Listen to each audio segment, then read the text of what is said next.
बोलो गुरुदेव भगवान की जय। प्यारे कृष्ण कन्हैया लाल की जय। श्रीमद् भागवते सप्तम स्कंधे अथ नवमो अध्यायः। श्री नारद उवाच।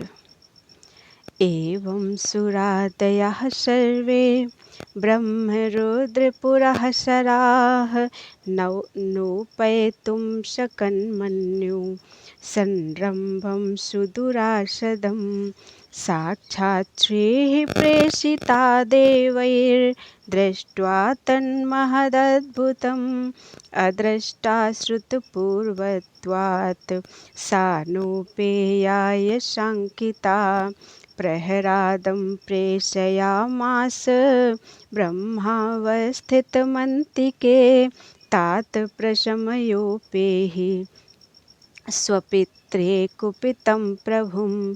तथेति सनकैराजन् महाभागवतोर्भकः उपेत्य भुवि कायेन ननाम विधृताञ्जलिः।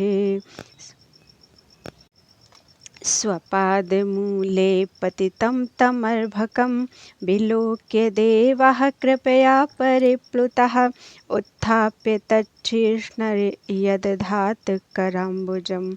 कालाहि वित्रस्तधियां कृताभयं सतत्करस्पर्शधुताखिलाशुभः सपद्यभिव्यक्तपरात्मदर्शनः। तत्पादपद्मं हृदि निर्वृतो दधौ हृष्यत्तनुः क्लिन्नहृदश्रुलोचनः।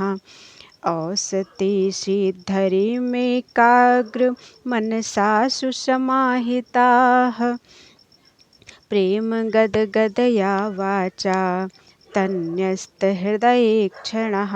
श्री प्रहलाद उवाच। ब्रह्मादयः सुरगणा मुनयोऽथ सिद्धाः सत्त्वैकतान्मतयो वचसां प्रवाहैः नाराधितुं पुरगुणैरधुनापि पेप्रुः किन्तुष्टुमर्हति समे हरिरुग्रजातेः। मन्ये धनाभिजनरूप तपः श्रुतौजः तेजः प्रभाव बल पौरुष बुद्धियोगाः। नाराधनाय हि भवन्ति परस्य पुंसो भक्त्या तुतोष भगवन् गजयूथपाय। विप्रादद्विषड्गुणयुता दरं विन्धनाभ पादारविन्दविमुखात् चक्षौ वरिष्ठं मन्ये तदर्पितमनो वचने हितार्थ। प्राणं पुनाति सकुलं न तु भूरिमानः नैवात्मनः प्रभुरयं निजलाभपूर्णो। मानं जनाद् विदुषः करुणो वृणीते यद् यज्जनो भगवते विदधीत मानं तच्चात्मने प्रतिमुखस्य यथा मुखस्य। तस्मादहं विगतविक्लो ईश्वरस्य सर्वात्मना महि गृह्णामि यथा मनीषं। नीचो जया गुणविसर्गम् अनुप्रविष्टः पूयेत येन हि पुमान् अनुवर्णितेन। सर्वे ह्यमी विधिकरास्तौ सत्त्वधाम्नो ब्रह्मादयो वयमिवेश नतोचोद्विजन्तः। क्षेमाय भूतय उतात्म सुखाय चास्य विक्रीडितं भगवतो रुचिरावतारैः। तद्यच्छ मन्युं सुरश्च हतस्त्वयाद्य मोदेत साधुरपि वृश्चिक सर्पहत्या। लोकाश्च निर्वृतिमिताः प्रतीयन्ति सर्वे रूपं नृसिंह बिभयाय जनाः स्मरन्ति। नाहं बिभेव्यजित् तेति भयानकास्य जिह्वार्कनेत्रभ्रगुटीर्भसोऽग्रदृष्टात् आन्त्रस्रजः क्षतजकेशरशङ्कुकर्णान् निर्ह्रादभीतदिगिभादरिभिन्नखाग्रात् त्रस्तोऽस्म्यहं कृपणवत्सल दोषहोग्र संसारचक्रकदनाद् ग्रस्तां प्रणीताः बद्धाः स्वकर्मभिरुषत्तं तेऽङ्घ्रिमूलं प्रीतोपवर्गशरणं वयसे कदा नु यस्मात् प्रिया प्रियवियोग सयोग जन्म शोकाग्निना सकलयोनिषु दह्यमानः दुःखौषधं तदपि दुःखमतद्धियाहं भूमन् भ्रमामि वद मे तौदास्ययोगं सोऽहं प्रियस्य सुहृदः परदेवताया लीलाकथास्तौ नृसिंह विरिञ्च गीता अञ्जस्तितर्म्यनुगृणन् गुणपिप्रमुक्तो दुर्गाणि ते पदयुगालये हंससङ्गः बालस्य नेहशरणं पितरौ नृसिंह नार्तस्य चागदमुदन्वती मज्जतो नौ तप्तस्य तत्प्रतिविधीर्य इहाञ्जसेष्ट स्तावद् विभो तनुभृतां त्वदुपेक्षितानां यस्मिन् यतो यर्हि येन च यस्य यस्माद् यस्मै यथा यदुत यस्त्वपरः परो वा भावः करोति विकरोति पृथक् स्वभावः सञ्चोदितदखिलं भवतः स्वरूपं माया मनः सृजति कर्ममयं बलीयः कालेन चोदितगुणानुमतेन पुंसः छन्दोमयं यद् षोडशारं संसारचक्रमजकोटि तरे त्वदन्यः सत्वं हि नित्यविजितात्मगुणः स्वधाम्ना कालो वशीकृतविसृज्य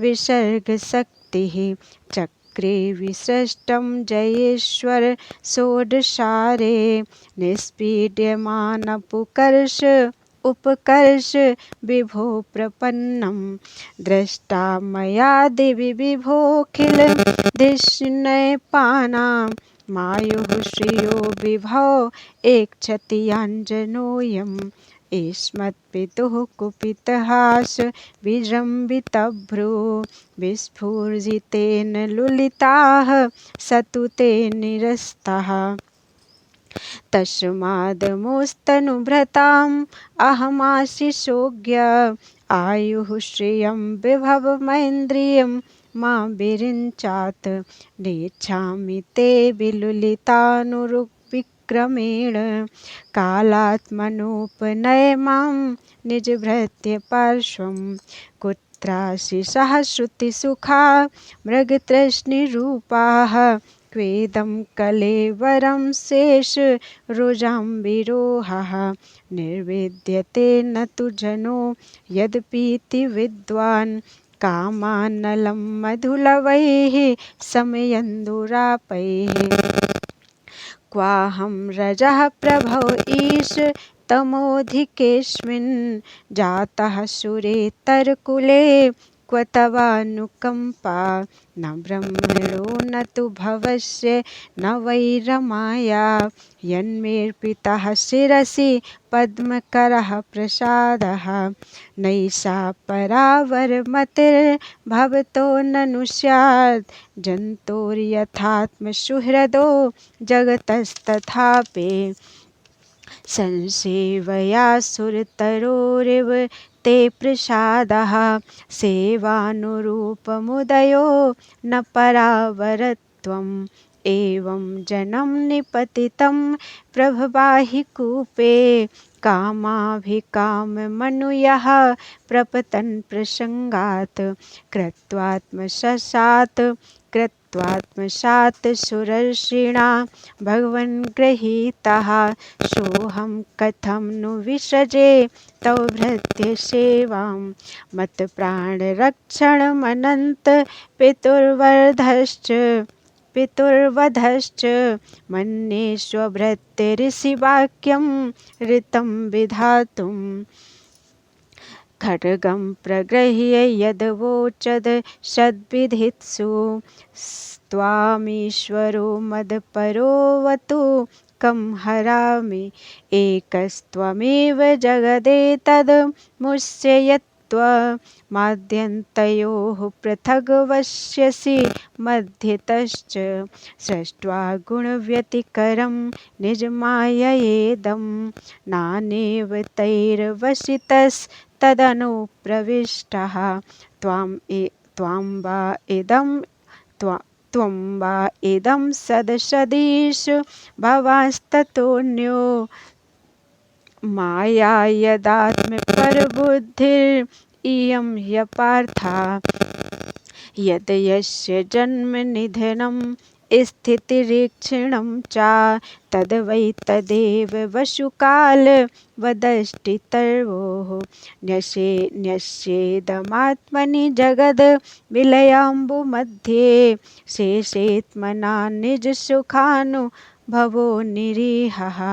योगेन मीलितदृगात्मनिपीतनिद्रः तुर्ये स्थितो न तु तमो न गुणाश्च युङ्क्षे। तस्यैव ते वपुरिदं निजकालशक्त्या सञ्चोदितप्रकृतिधर्मण आत्मगूढम्। अभ्यस्य अनन्तशयनाद् विरमत्समाधेर्नाभिर्भूतस्वकणिका बटवन्महाब्जम्। तत्सम्भवः कविरतोऽन्यद् पश्यमानः त्वां बीजमात्मनि ततं स्वबर्हिविचिन्त्य। नाविन्ददब्धशतमप्सु निमज्जमानो जातेऽङ्कुरे कथमुहोपलभेत बीजं। सत्त्वात्मयोनिरतिविस्मित आस्थितोऽब्जं कालेन तीव्रतपसा परिशुद्धभावः।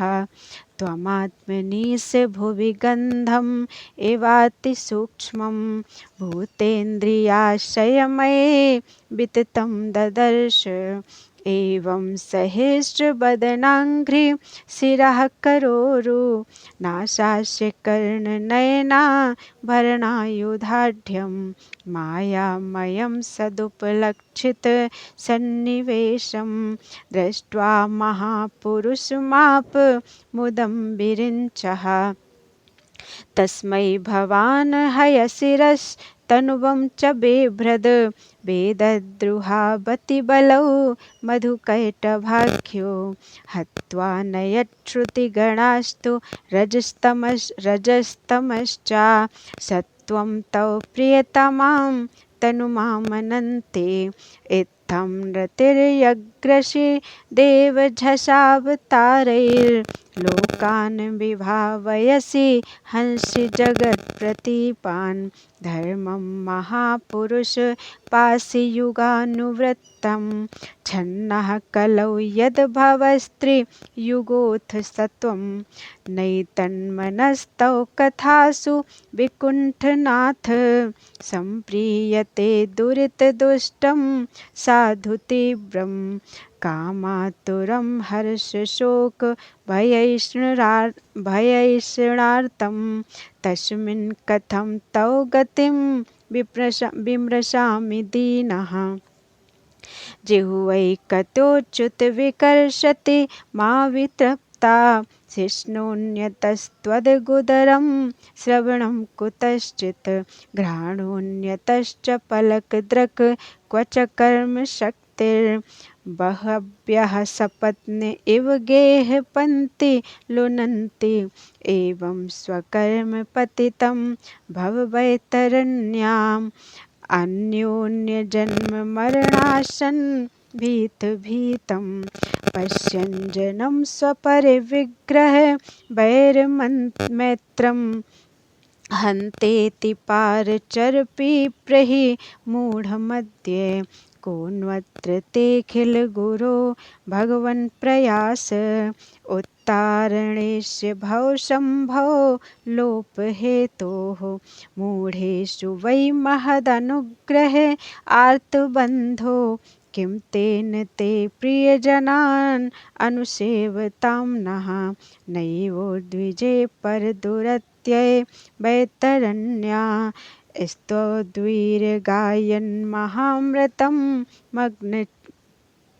मग्नचित्तः शोचेततो विमुखचेतसु इन्द्रियार्थं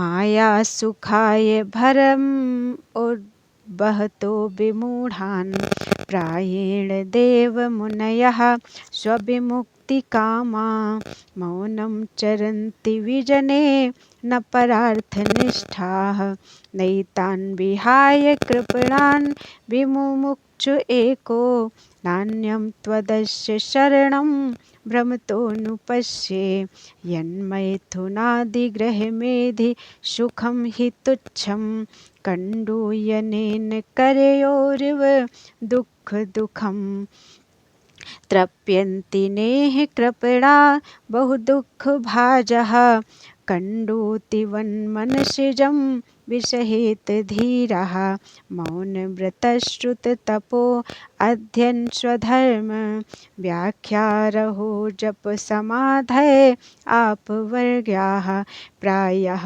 परं पुरुषं ते त्वजितेन्द्रियाणां वार्ता भवन्त्युत नवात्र तु दाम्भिकानां रूपे इमे सदसति तौ वेदसृष्टे बीजाङ्कुराविव न चान्यद् रूपकस्य युक्ताः समक्षमुभयत्र विचिन्वते त्वां योगेन वह्निमिव दारुषु नान्यतः स्यात् त्वं वायुरग्निर्वनिर्वियदम्बुमात्राः प्राणेन्द्रियाणि हृदयं चिदनुग्रहश्च सर्वं त्वमेव सगुणो विगुणश्च भूमन् नान्यत्वदस्त्यपि मनोवचसा निरुक्तं नैते गुणा न गुणिनो महदादयो ये सर्वे मनः प्रभृतयः सहदेवमर्त्याः आद्यन्तवन्त उरुगाय विदन्ति हि त्वाम् एवं विमृश्य सुधियो विरमन्ति शब्दात् तत्तेऽर्हतं नमः स्तुतिकर्म पूजाः कर्म स्मृतिश्चरणयोः श्रवणं कथायां संसेवया त्वयि विनेति षडङ्गया किं भक्तिं जनः परमहंस गतौ लभेत।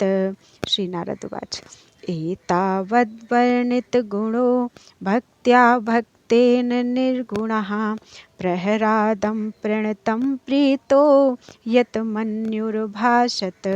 श्री भगवान उवाच प्रहराद भद्र भद्रं ते प्रीतोऽहं ते शूरोत्तम वरं वृणीष्वाभिमतं कामपूरोऽस्म्यहं नृणां मां प्रीणत आयुष्मन् दर्शनं दुर्लभं हि मे दृष्ट्वा मां न पुनर्जन्तुरात्मानं तप्तुमर्हति प्रीणन्ति यथ मां धीराः सर्वभावेन साधवः श्रेयस्कामा महाभागाः सर्वासामासि साम्प्रतिम् एवं प्रलोभ्यमानोऽपि वरैर्लोकप्रलोभनैः एकान्तित्वाद् भगवति नैच्छत् तान् शूरोत्तमः। इति श्रीमद्भागवते महापुराणे पारमहंस्यां संहितायां सप्तम स्कन्धे प्रहलादचरिते भगवतस्तवो नाम नवमो अध्यायः। बोलो वृंदावन बिहारी लाल की जय। त्वदीयं वस्तु गोविन्दं तुभ्यमेव समर्पयेत्।